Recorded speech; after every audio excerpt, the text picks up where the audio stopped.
कौन से ब्राह्मण श्रेष्ठ है? कहते हैं जिन्होंने इस लोक में अध्ययन आदि के द्वारा मेरी वेद रूपा अति सुंदर और पुरातन मूर्ति को धारण कर रखा है।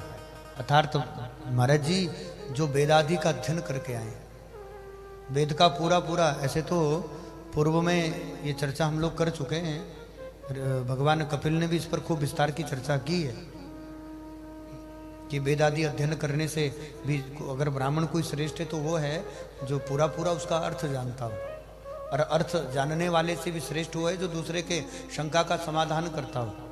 ये सब उनसे भी श्रेष्ठ कौन है? उनसे भी पर यहाँ पर केवल इतना भगवान ने कहा है ब्राह्मण इसलिए श्रेष्ठ है क्योंकि वो अध्ययन के द्वारा मेरी वेद रूपा अति सुंदर पुरातन मूर्ति को धारण करता है।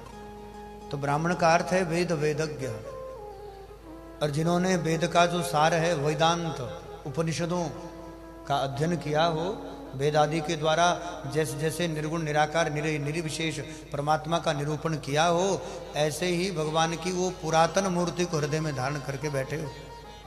तो वेदों की रक्षा करने के लिए, वेदों में वर्णित वेद वेदांत आदि ज्ञान को पूर्ण रूप से धारण करने के कारण,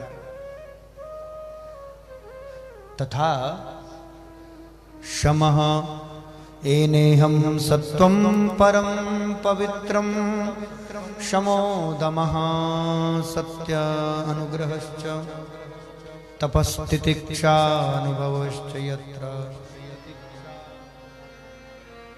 जो परम पवित्र सतोगुण संपन्न, अब ब्राह्मण के लक्षण देखिएगा, जो परम पवित्र है, जो सतोगुण संपन्न है, शम दम, कौन कौन से लक्षण होने चाहिए?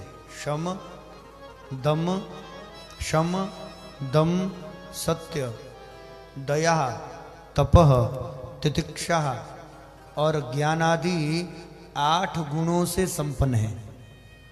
जिन ब्राह्मण में ये 8 गुण हैं, 8, भगवान कहते हैं कि मैं ब्राह्मण पूजन्य है, पर कम से कम ये 8 गुण संपन्न ब्राह्मण हो। ये 8 गुण तो उनमें होने चाहिए, तब तो मैं उनकी पूजा करूं, तब तो जगत में श्रेष्ठ है।